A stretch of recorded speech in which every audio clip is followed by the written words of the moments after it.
The Galactic Council Chamber was the largest structure David Ross had ever seen. He stood at the entrance, looking up at platforms that floated in darkness like stars in the night sky. Each platform held representatives from different worlds. Some were creatures with too many limbs. Others were beings made of pure energy.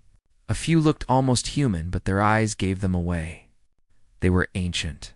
They were powerful. And they were all staring at him. David took a deep breath and walked forward. His shoes made soft sounds on the crystal floor.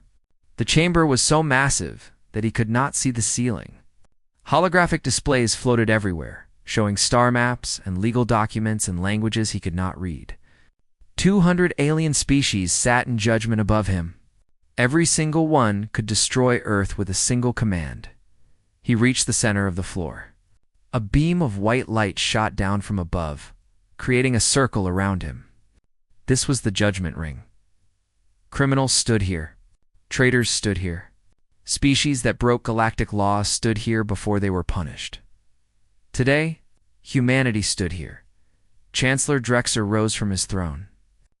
He was 15 feet tall, with skin like polished stone and eyes that glowed red. His voice filled the chamber without needing a speaker. Translation nanites in David's ear turned the alien words into English. Human David Ross, you represent Earth in these proceedings. 3 months ago, your planet accepted Princess Anara of the Vorath Kingdom as part of a peace treaty. She came to your world under specific conditions. She was examined by the finest medical experts in 20 star systems. All confirmed she could not reproduce. This was essential to the agreement. No mixed bloodlines. No political complications. No genetic contamination. Drexler's eyes burned brighter.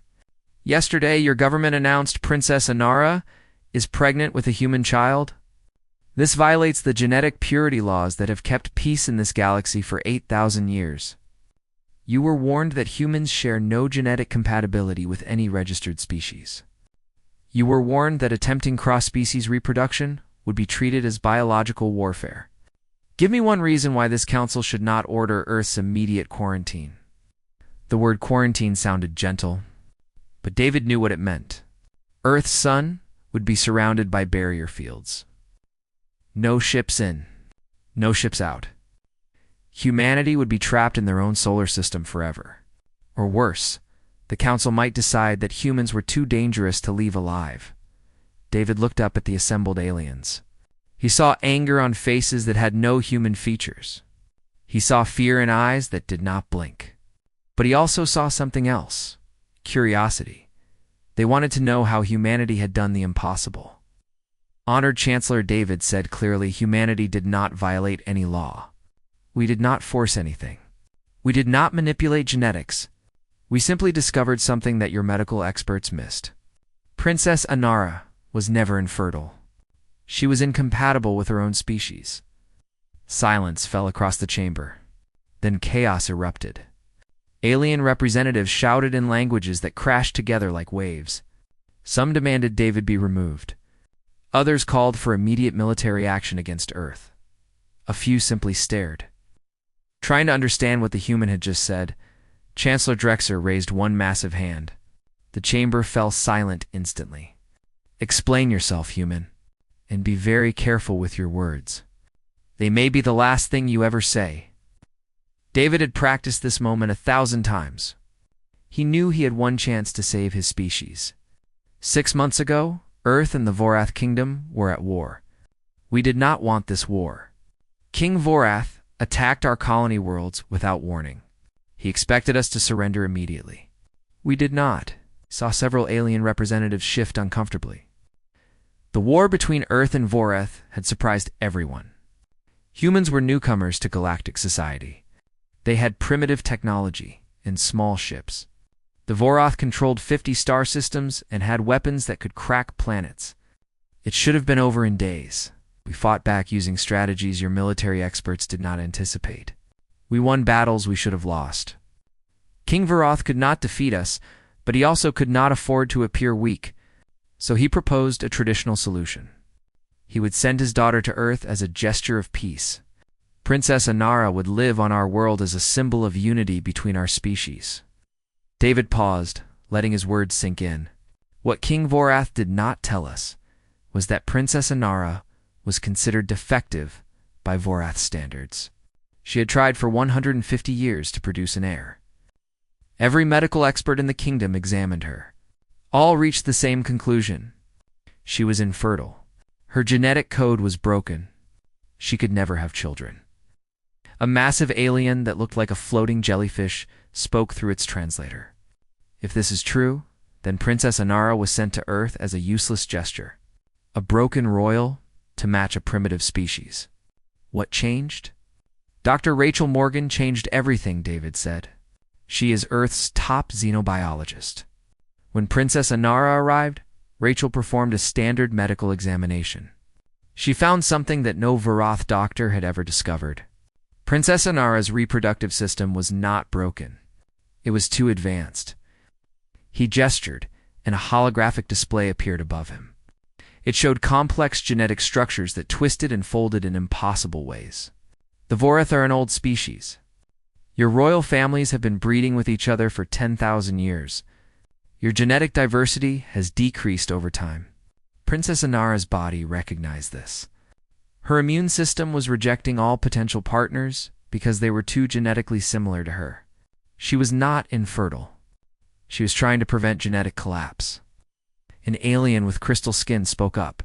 This makes no biological sense. Species reproduce with genetically similar partners. That is how compatibility works. That is how compatibility works for stable species, David agreed. But humans are not stable. We are evolutionary chaos. Our genetic code is full of mutations and variations. We have more genetic diversity within our single species than most species have in their entire genetic family. This makes us compatible with species that should be biologically impossible. Chancellor Drexler leaned forward. You are saying that human genetic instability made you compatible with Princess Inara? Yes. And when Dr. Morgan discovered this, she presented the information to Princess Inara and Captain James Cole, who had been assigned as her diplomatic escort. They were given a choice. They could ignore the discovery and maintain the status quo, or they could take a chance on something that had never been done before. David turned to face the massive holographic display that dominated one wall of the chamber. They chose to take the chance. Over the next 3 months, Princess Inara and Captain Cole developed a relationship. They fell in love. And when she became pregnant, it was not an act of biological warfare. It was two people from different worlds choosing to build a family together. The chamber erupted again. Half the representatives were shouting for David's arrest. The other half were demanding more information. But David noticed something important. Chancellor Drexler was not speaking. He was watching, waiting. Your Excellency, David said, raising his voice above the chaos. I understand this council's concerns. The genetic purity laws exist for good reasons. They prevent forced hybridization. They stop species from creating biological weapons. They protect genetic integrity across the galaxy. But those laws were written, assuming that natural cross-species reproduction was impossible. Humanity has proven that assumption wrong. He took a step forward, even though moving in the judgment ring was forbidden. Guards along the walls raised their weapons. But David kept talking. Princess Inara is here. She came with me to testify before this council. She wants to tell you in her own words what happened. She wants you to understand that humanity did not violate her. We gave her something her own people could not provide. Hope. The doors at the far end of the chamber opened. Princess Inara walked through them with Captain James Cole at her side.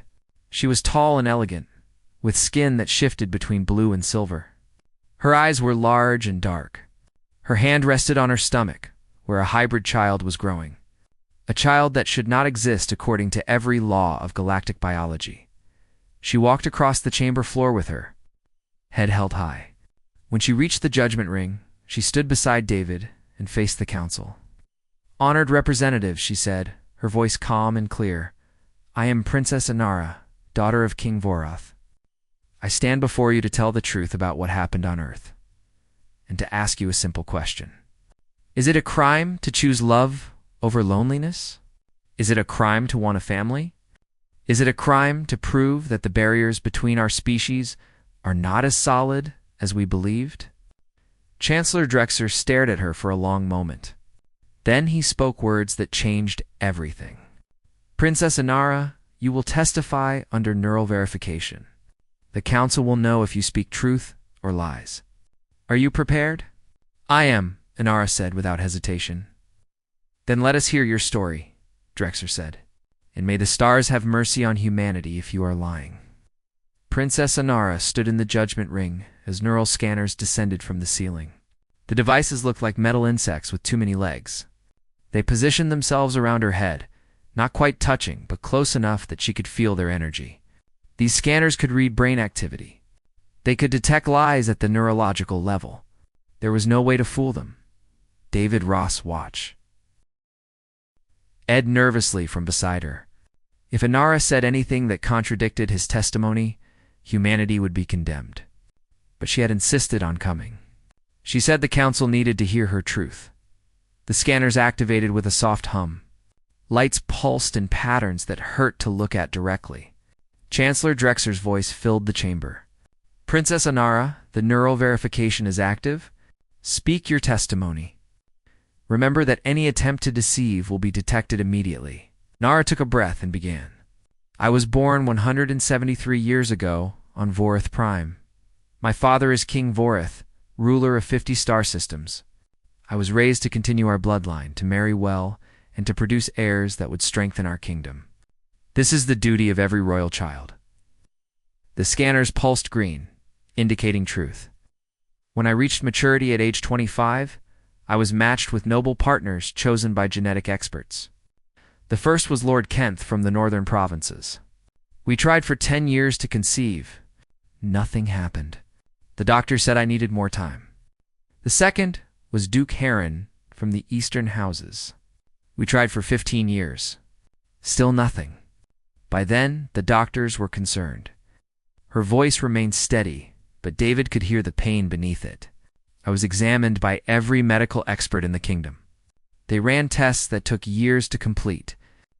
They all reached the same conclusion. My reproductive system was defective. Something in my genetic code prevented conception. I was infertile. Green pulses from the scanners. Truth.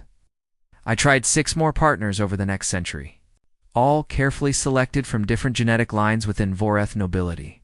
Every attempt failed. My father grew frustrated. My siblings began to whisper that I was cursed. Other nobles stopped proposing marriage alliances. I became known as the Barren Princess. The daughter who could not fulfill her basic duty, as an alien representative with multiple heads, spoke up. Why did your father send you to Earth if you were valuable to the royal line? Because I was not valuable, Inara said simply. I was an embarrassment. My father has 6 other children. All of them can produce heirs. All of them are considered assets to the kingdom. I was the only one he could spare. When the war with Earth reached a stalemate, he needed to make a gesture of peace without showing weakness. Sending me was perfect.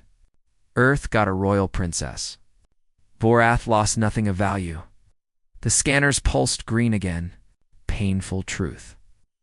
I arrived on Earth expecting exile. I thought I would live out my centuries in isolation on a primitive world. Instead, I met people who did not care about bloodlines or genetic perfection.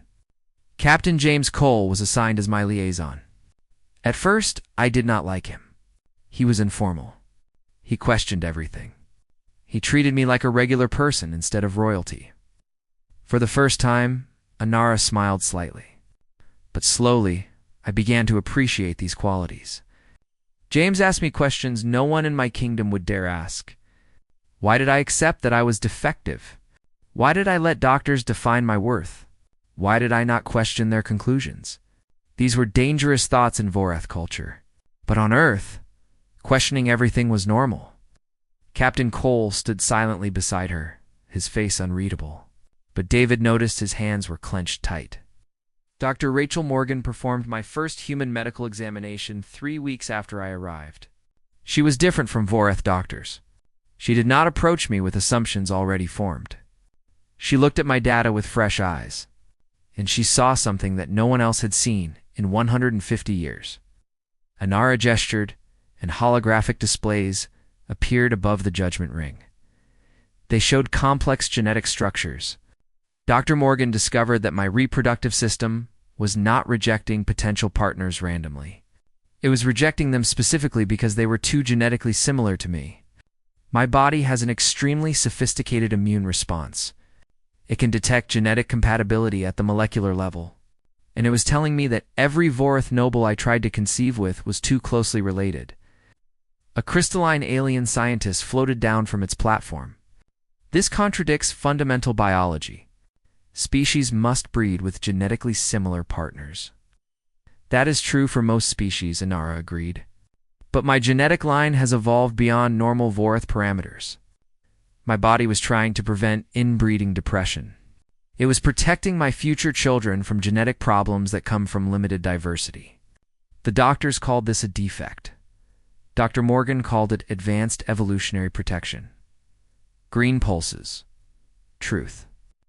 She explained that humans have unusual genetic diversity. They evolve through multiple population bottlenecks and mixing events. Their genetic code is unstable compared to most species. This instability makes them compatible with species that should be incompatible. She believed humans and Vorath could reproduce naturally. The chamber erupted in shocked voices. Chancellor Drexer raised his hand for silence. Dr. Morgan presented this theory. What happened next? She told me privately first. She wanted me to understand the implications before anyone else knew. If I chose to pursue this, it would create a political crisis. It would challenge everything the Vorath kingdom believed about genetics. It would prove that I was never defective, that the royal bloodlines themselves were the problem. Inara's voice grew stronger. She also told me it might not work. The theory was sound, but no one had ever tested it. I could try to conceive with a human and still fail. And if I failed, everyone would know I had attempted something forbidden. I would be completely disgraced. Yet you chose to try, Drexer observed. Immediately, Inara said. I thought about it for weeks. I discussed it with James. He did not pressure me. He said the choice was entirely mine. If I wanted to try, he would support me. If I wanted to keep the discovery secret, he would respect that too. She turned to look at Captain Cole. I chose to try because James helped me understand something important. I had spent 150 years letting other people define what was possible for me. I had accepted their judgment that I was broken. But what if they were wrong? What if the only thing broken was their understanding? The scanners pulsed green so brightly that several aliens shielded their eyes. James and I began spending more time together, not as a political arrangement, not as an experiment, but as two people getting to know each other. He showed me Earth's music. I taught him Vorith history. He took me to see Earth's oceans. I showed him how to read our star charts. We talked about everything. Our fears, our hopes, our dreams for the future. You fell in love, Drexer said. It was not a question. I fell in love, Inara confirmed, with a human soldier who saw me as a person, not a genetic failure, who made me laugh, who challenged me to think differently, who offered me partnership instead of duty. When we decided to try to conceive, it was not about politics. It was about building a life together. Captain Cole finally spoke, his voice rough. I never thought it would work. The odds were astronomical. But 3 months ago, Rachel ran the tests. Inara was pregnant. We had created a life together. A child that was both Vorith and human. Something that every expert in the galaxy said was impossible. Inara placed her hand over her stomach again. This child is proof that the old rules are wrong. Species are not locked into rigid categories. Genetic purity is not the only path to survival. Sometimes, the answer is not isolation. It is connection. Chancellor Drexer stood slowly. Your testimony is verified as truth. You were not coerced. You were not deceived. You chose this path freely. But that does not resolve the legal question. The genetic purity laws exist to prevent exactly this situation. Cross-species reproduction, even if natural, threatens the genetic stability of all species. David stepped forward. With respect, Chancellor, Those laws were written when cross-species reproduction was considered impossible without genetic manipulation. They were designed to prevent forced hybridization and biological weapons. Princess Inara's pregnancy is neither of those things. It is natural. It is consensual. It is proof that the galaxy's understanding of genetics is incomplete. A massive alien with too many eyes spoke from a high platform. If we allow this, we set a precedent. Other species will attempt to reproduce with humans. Hybrid populations will emerge. Within generations, pure bloodlines will be diluted beyond recognition. Is this the future the Council wants? The question is not what future the Council wants, Inara said firmly. The question is what future is actually possible. You can pass laws against gravity, but objects will still fall. You can declare cross-species reproduction illegal, but biology does not care about your laws. Humans are compatible with multiple species. That is reality. The Council can either accept this reality and develop ethical guidelines for it, or you can try to suppress it and create a crisis that will tear the galaxy apart. Drexer's red eyes fixed on her. You speak boldly for someone asking for mercy. I am not asking for mercy, Inara replied. I am asking for justice. For recognition that I have the right to choose my own partner and build my own family. For acknowledgement that humanity did nothing wrong. For the Council to admit that your laws are based on outdated understanding. The chamber fell silent. Every representative was watching Inara, this princess who was supposed to be defective, this human captain who should have been irrelevant, this child who should not exist. Chancellor Drexer turned to face the assembled representatives. The Council will now hear from King Vora. He has traveled here to give testimony about his daughter's situation. Bring him forward. The doors opened again. King Vorath entered the chamber. King Vorath walked into the chamber like a storm made flesh. He was massive, even for his species, standing nearly 12 feet tall. His armor was black and silver, marked with symbols of his 50 conquered systems. His eyes were the same dark color as his daughter's, but where hers showed warmth, his showed only cold calculation. Every step he took made a sound like distant thunder. David Ross felt his stomach tighten. This was the being who had ordered the attack on human colonies, who had expected Earth to surrender without a fight, who had sent his own daughter into exile because she could not produce heirs. Now he was here to testify about that same daughter's pregnancy with a human child. Vorath stopped at the edge of the judgment ring. He looked at Inara for a long moment. His expression was unreadable. Then he turned to face Chancellor Drexer and the assembled council. Honored Chancellor Vorath said, his voice deep and resonant, I come before this council to address the situation involving my daughter. I am prepared to testify under neural verification if required. It will not be necessary, Drexer replied. Your testimony is a matter of political record, not personal truth. Speak freely, Vorath nodded. 3 months ago I received a communication from Earth. My daughter informed me that she was pregnant. At first, I did not believe it. I thought the humans had deceived her somehow. Or worse, that they had performed illegal genetic manipulation. I demanded she'll return home immediately for examination by our doctors. He paused, his massive hands clenching. She refused. Princess Inara told me that she had chosen to remain on Earth, that she had found something there she never had in my kingdom, that she was not deceived or manipulated, that she was finally, after 150 years, happy. David saw something flicker across Vorath's face. Regret, maybe? Or anger? It was hard to tell with alien expressions. I ordered her to obey. She is my daughter. She is royal. She does not have the right to refuse her king. But she said something that made me reconsider. She said that I had already sent her away once because I considered her worthless, that I had no right to demand her return now that she suddenly had value. Several alien representatives shifted uncomfortably. Family dynamics were complicated in every species, but royal families added layers of politics that made everything worse. I reviewed the medical data that Dr. Rachel Morgan sent. At first, I dismissed it.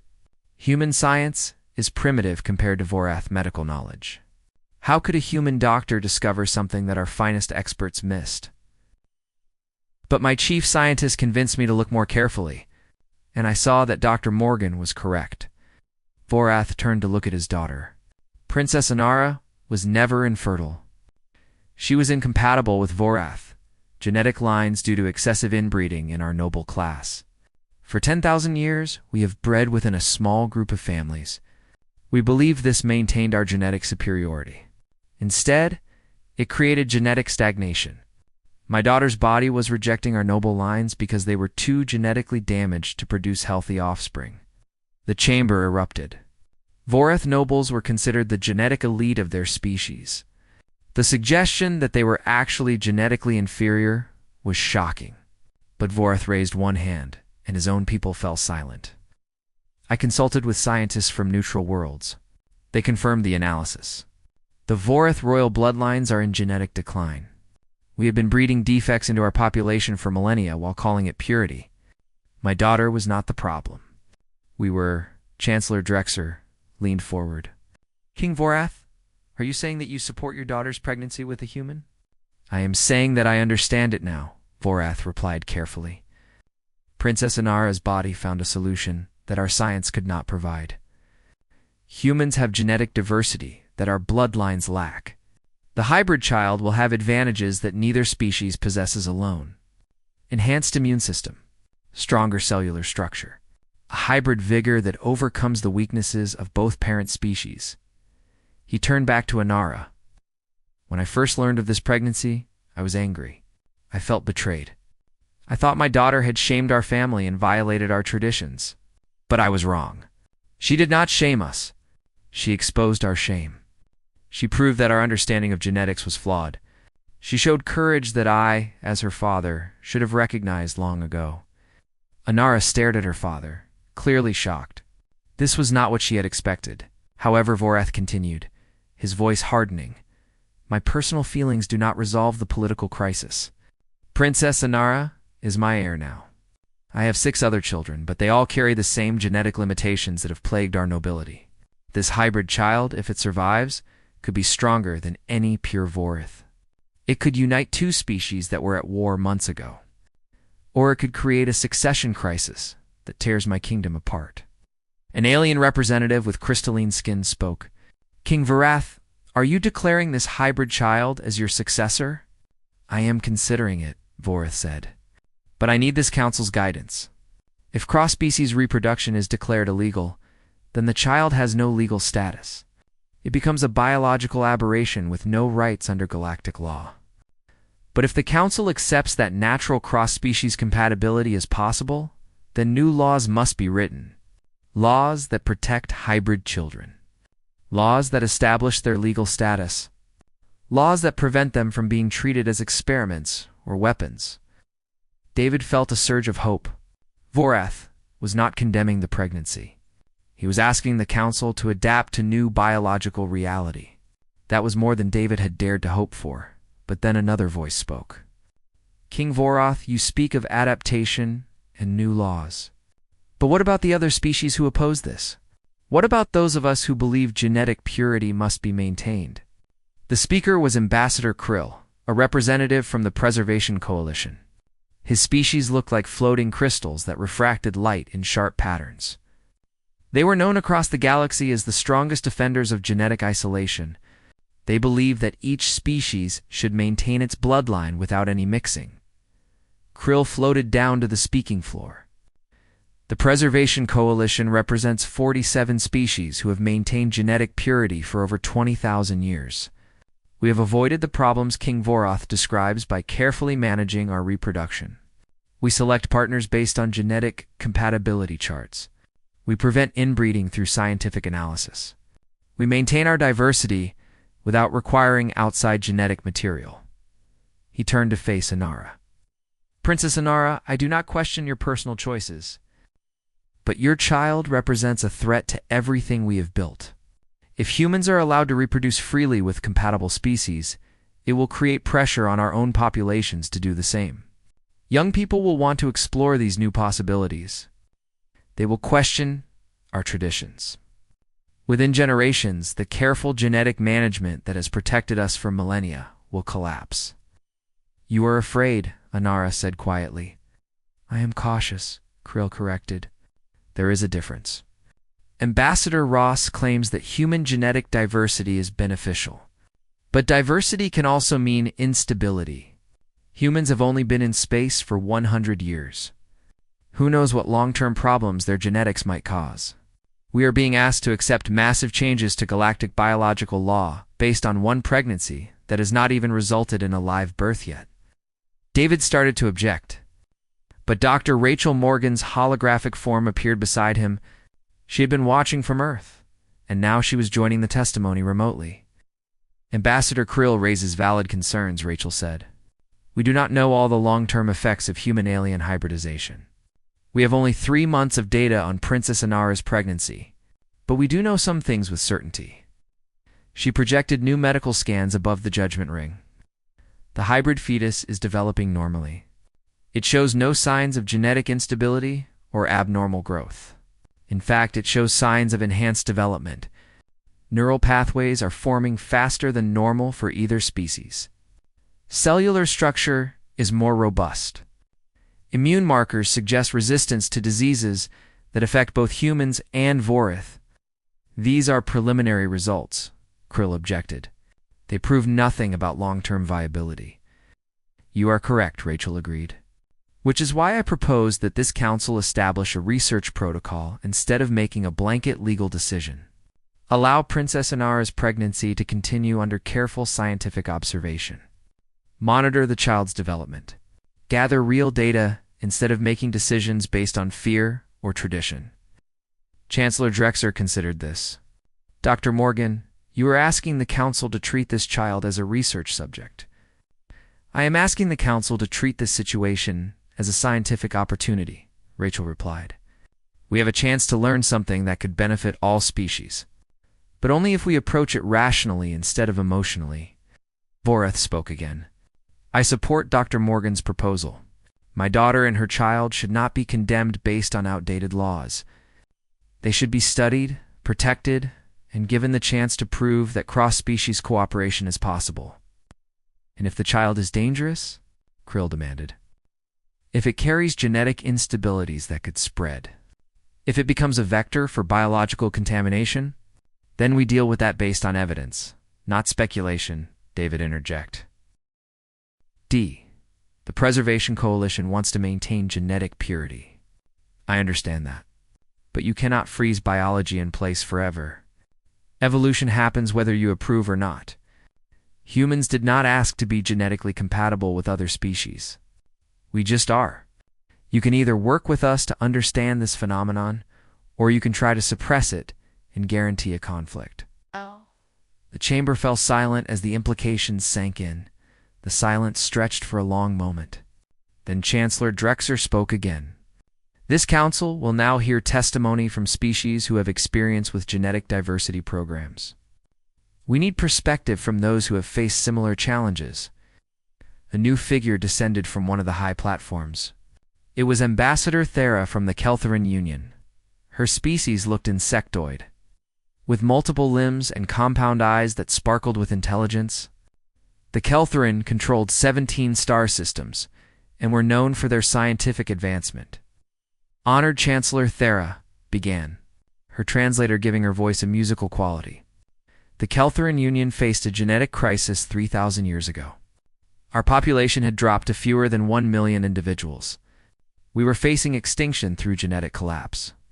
Every generation had more birth defects and health problems. Our scientists told us we needed to increase genetic diversity or die out completely. She projected historical data above the judgment ring. We tried genetic engineering first. We attempted to manually introduce beneficial mutations. The results were catastrophic. Engineered individuals suffered from unpredictable health problems. Many did not survive to adulthood. We learned that you cannot artificially create genetic diversity. It must come from natural sources. What did you do? Vorith asked. We found another Keltheran population on a distant world. They had been isolated from us for 50,000 years. They had evolved differently. When we brought them back and allowed natural reproduction between the populations, our genetic diversity increased dramatically. Within 10 generations, our health problems disappeared.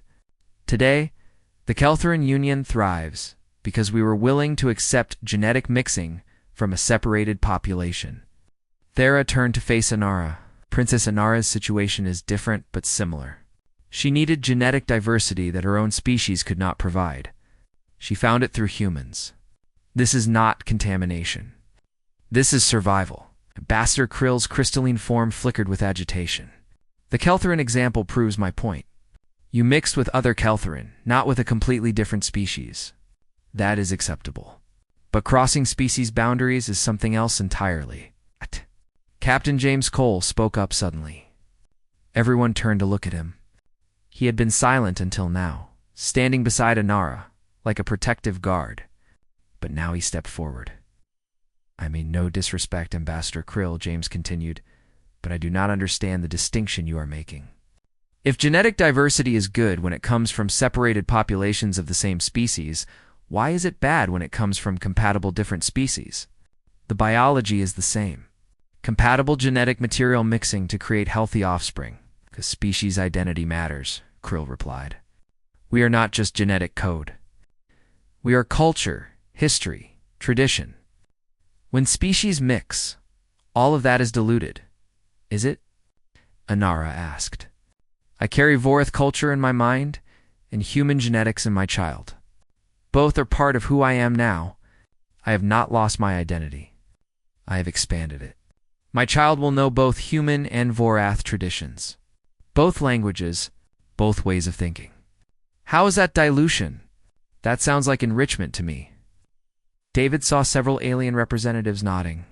The argument was having an effect. But he also saw others who looked more convinced by Krill's position. The council was divided. Chancellor Drexer raised his hand for quiet. This debate could continue for days. We need to move toward a decision. I am calling for preliminary votes on 3 possible paths forward. Holographic options appeared in the center of the chamber, visible to all. Option 1. Immediate quarantine. Declare human-alien reproduction illegal. Earth is isolated from the galactic community. Princess Inara's pregnancy is terminated, and the hybrid fetus is studied as a biological specimen. Inara gasped. James moved protectively closer to her. David felt cold dread settle in his stomach. Option 2. Controlled research protocol. Allow the pregnancy to continue under strict scientific oversight. Establish a research station where the hybrid child will be raised and studied. Humans are restricted from unauthorized reproduction with other species until more data is gathered. Option 3. Limited integration. Recognize that natural cross-species compatibility exists. Establish new legal frameworks for hybrid children. Allow regulated genetic exchange between consenting adults of compatible species. No special restrictions on humans beyond normal medical and ethical oversight. These are preliminary votes only, Drexer explained. They will guide further discussion. Representatives, cast your votes now. The chamber filled with light as 200 species registered their positions. David watched the holographic tally form in the air. Numbers flickered and changed as votes came in. Option 1. 67 votes option 2. 84 votes option 3. 49 votes. His heart sank. Quarantine had not won, but neither had free integration. The council was leaning toward treating Inara's child as a research subject. A lifetime of medical observation. Growing up in a laboratory, never having a normal life. No, Inara said firmly. I reject option 2. The chamber erupted. Representatives shouted that she could not reject a council decision, that she had no authority, that she was just one individual standing against the judgment of the galaxy. But Inara raised her voice. I came here to testify. I submitted to neural verification. I told the truth about everything. But I will not allow my child to be treated as an experiment. If the council chooses option 2, I will leave this chamber and disappear. Earth is not the only world in the galaxy. There are places your enforcers cannot reach. I would rather spend my life in hiding than let you turn my child into a research specimen. King Vorath stood suddenly. My daughter is correct. The Vorith Kingdom will not support option 2. If the council votes for it, we will withdraw from galactic cooperation. We will take Princess Anara and her child under our protection. We will defend them with our entire fleet if necessary. David stared at Voreth in shock. The king was threatening to start a war over this. Over his daughter he had once considered worthless. Chancellor Drexer's red eyes blazed. King Voreth, you are threatening this council? I am stating a fact, Voreth replied calmly. My kingdom will not allow my grandchild to be imprisoned in a laboratory. If that is your decision, then we choose conflict over compliance. Ambassador Thera spoke up. The Keltheran Union supports King Voreth's position. We will not vote for option 2. We know what it is like to be desperate for genetic survival. We will not punish Princess Anara for finding a solution. Other voices joined in. Species that had been neutral were now taking sides. The chamber was dividing into factions. Some supported the humans. Others demanded strict control. A few called for complete isolation. David realized the situation was spiraling out of control. They had come here hoping to explain and find understanding. Instead, they were creating the crisis they had hoped to avoid. Then, Dr. Rachel Morgan's holographic form moved to the center of the judgment ring. Wait, she called out. There is information the council needs to see before you vote again. Something we discovered this morning that changes everything. Chancellor Drexer focused on her. What information? Rachel projected new medical scans. These are the latest readings from Princess Anara's pregnancy. The hybrid fetus is producing a unique protein that appears in neither human nor Vorath biology. We have been analyzing it for the past 12 hours. We believe it has extraordinary medical applications. Chamber quieted as representatives studied the data. This protein interacts with cellular repair mechanisms in ways we've never seen.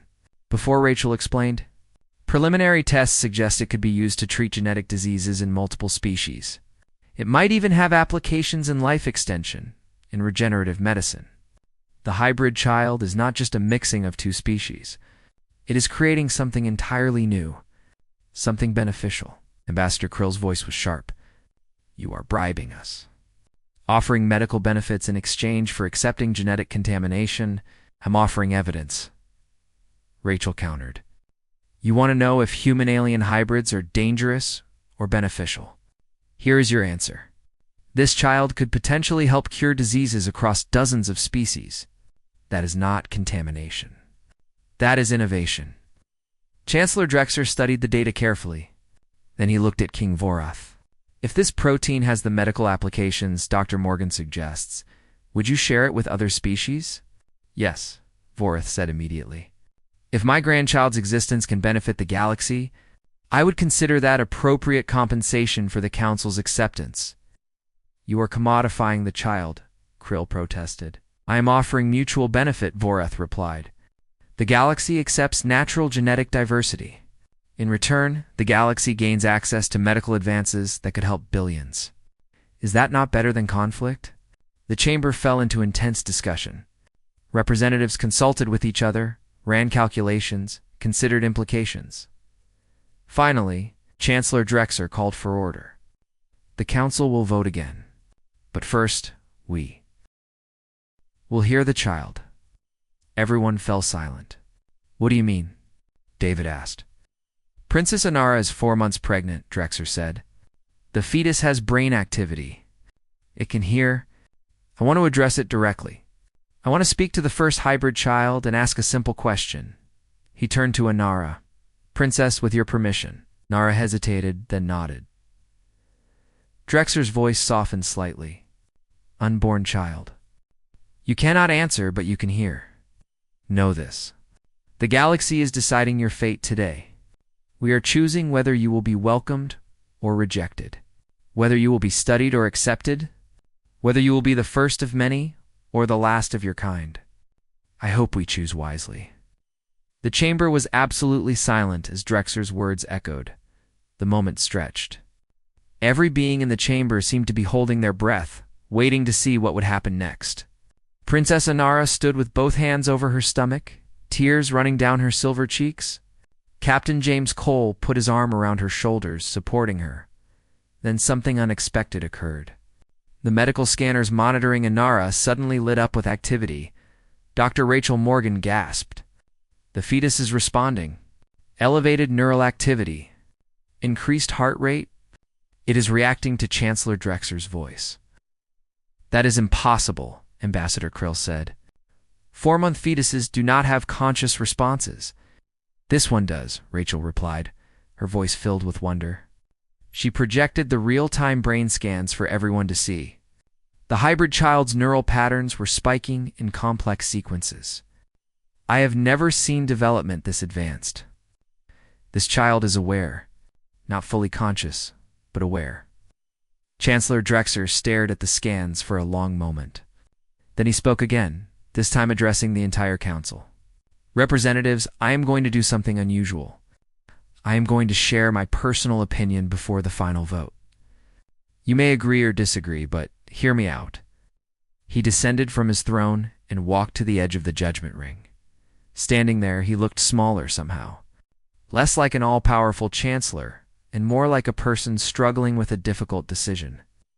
I have presided over this council for 300 years, Drexer began. I have seen civilizations rise and fall. I have witnessed wars that destroyed entire species. I have watched as the galaxy grew more ordered, more stable, more predictable. We created laws to prevent chaos. We established rules to maintain peace. The genetic purity laws were among the most important, because they prevented biological warfare and genetic manipulation. He paused, his red eyes dimming slightly. But I have also watched as the galaxy became stagnant. We stopped innovating. We stopped changing. We became so focused on preserving what we had that we forgot how to grow. Species that once explored and discovered now simply maintain and repeat. We are dying slowly and we do not even realize it. Several representatives shifted uncomfortably. Humanity arrived in our galaxy 100 years ago, Drexer continued. They were primitive, aggressive, chaotic. We expected them to follow our rules or be destroyed. Instead, they challenged everything we believed. They fought wars differently. They thought about problems differently. They refused to accept that things had to stay the way they had always been. He turned to look at David Ross, Ambassador Ross. Your species has caused more disruption in 1 century than most species cause in 10,000 years. You have started conflicts. You have broken traditions. You have questioned authority at every turn. Many of us wished you had never left your star system. Wow. David felt his heart sink. This sounded like a prelude to condemnation, Drexer continued. You have also brought something the galaxy desperately needed. Change, innovation, the courage to do things differently. And now you have proven that you are genetically compatible with species that should be impossible. This is not something you chose. It is simply what you are. And the question before this council is whether we punish you for being different or whether we adapt to accommodate you. He turned back to the assembled representatives. I am tired of stagnation. I am tired of enforcing laws that prevent growth. I am tired of watching the galaxy slowly calcify into permanent stability that looks more like death every year. Princess Inara's child represents risk, yes. But it also represents possibility. And I choose possibility. The chamber erupted in discussion. Chancellor Drexer raised his hand for quiet. But I also recognize the legitimate concerns of species like the Preservation Coalition. You have maintained your genetic integrity for millennia. You should not be forced to abandon it because humans are compatible with you. Therefore, I propose a compromise. New holographic text appeared in the chamber. Modified Option 3. Natural recognition with protected rights. The Council recognizes that cross-species genetic compatibility exists naturally in some cases. Humans are free to form relationships and families with compatible species. Hybrid children have full legal status as citizens of both parent species. However, species who wish to maintain genetic isolation may declare themselves protected genetic zones. Humans are restricted from those zones, and any hybrids conceived there have no legal claim to citizenship. Drexer looked at Ambassador Krill. Allows your coalition to maintain your purity. while not punishing humans for biological facts they cannot control. Does this address your concerns? Krill's crystalline form flickered through several colors as he considered. Protected genetic zones would need strict enforcement. Humans would need to respect boundaries, David said immediately. We never wanted to force ourselves on anyone. We just wanted the freedom to live our lives and form relationships where they were welcome. How? King Voreth spoke up. The Voreth kingdom would join Earth in supporting this compromise. My grandchild would have full citizenship in both our nations. Other hybrids would have the same rights. But species who wish to remain isolated would have their choice respected. Ambassador Thera added her voice. The Kelthran Union supports this proposal. It balances individual freedom with species rights. It allows progress without forcing change on those who are not ready. One by one, other representatives voiced their opinions. The debate was still heated, but it was moving toward consensus rather than conflict. Finally, Chancellor Drexler called for the final vote. Modified Option 3. Natural recognition with protected rights. All in favor? The chamber filled with light as votes registered. David watched the tally climb higher and higher. His hands were shaking. Everything depended on this moment. The final count appeared. In favor, 127. Votes against, 52 votes abstaining, 21 votes. The motion passes, Chancellor Drexler announced. By majority vote, the Galactic Council recognizes natural cross-species compatibility. The genetic purity laws are amended to allow consensual reproduction between compatible species. Hybrid children have full legal status. Protected genetic zones are established for species who wish to maintain isolation. Humanity is welcomed as a full member of the galactic community with all rights and responsibilities. The chamber exploded with sound. Some species cheered. Others protested. A few simply sat in stunned silence. David felt his knees go weak with relief.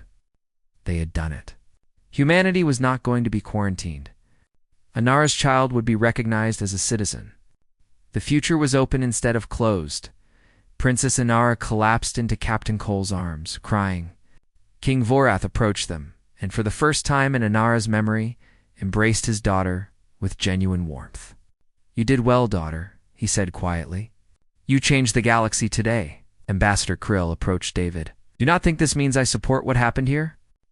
The Preservation Coalition will establish protected zones throughout our territory. We will maintain our genetic integrity. It is your right, David replied. We respect it. All we asked for was the same respect for our choices. Krill studied the human for a moment. Perhaps in 1,000 years, we will see which path was wiser. Purity or diversity? Isolation or integration? Perhaps we will both be right, David suggested. Perhaps the galaxy is big enough for multiple approaches. Krill made a sound that the translator could not interpret, then floated away. Dr. Rachel Morgan's hologram approached Inara. Your Highness, we need to get you back to Earth for proper medical care. The stress of this hearing cannot have been good for the baby. Inara nodded, wiping tears from her face. I want to go home. To Earth? To the place where people saw me as a person instead of a genetic problem. We will arrange transport immediately, David said as they prepared to leave the chamber. Chancellor Drexler approached one final time. Ambassador Ross, a word before you go. David turned to face the massive alien. Yes, Chancellor. What happened here today will have consequences that ripple for millennia, Drexler said quietly. Humanity has fundamentally changed the biological rules of this galaxy. Some species will embrace this. Others will resist violently. You have started something that cannot be stopped. I know, David replied, but staying silent would not have prevented it. The compatibility exists whether we acknowledge it or not. At least now, we can deal with it openly instead of hiding it. Wise words. But wisdom and survival are not always the same thing. Watch your backs, humans. You have made powerful friends today, but you have also made powerful enemies. The Preservation Coalition may have accepted the compromise, but there are other factions who will not be so reasonable.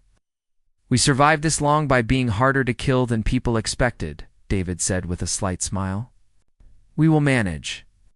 I hope so, Drexer replied, because the galaxy needs what you represent. Change, growth, the courage to challenge old assumptions. But needed things are often destroyed before their value is recognized. Be careful. With that warning, he turned and walked back to his throne. 6 months later, Princess Inara gave birth to a healthy daughter in a hospital on Earth. The child had silver skin with warm undertones, human brown eyes with Vorath luminescence. She cried with lungs that worked in any atmosphere. She was named Hope Inara Cole, and her birth was broadcast across 200 worlds. King Vorath officially declared her his heir, shocking his entire kingdom. The Vorath nobility protested at first, but when medical studies showed that Hope had none of the genetic weaknesses that plagued pure Vorath bloodlines, the protests quieted. A hybrid heir was better than a declining dynasty. 17 other species approached Earth about establishing genetic compatibility research programs. 4 species formally requested human diplomatic missions, with the explicit purpose of exploring potential relationships. The Preservation Coalition established protected zones as promised, and humans respected those boundaries, but in neutral space. In the mixed zones where species interacted freely, something new began to happen. Humans and compatible aliens formed families. Hybrid children were born. New genetic combinations emerged. The galaxy began to change in ways that no law could prevent or control. 20 years later, Hope Inara Cole stood before the Galactic Council as Earth's youngest ambassador. She spoke with her mother's grace and her father's determination. She proposed new laws to protect hybrid children across all species. She argued for genetic diversity as a fundamental right. She challenged the old powers to adapt or be left behind, and the galaxy listened.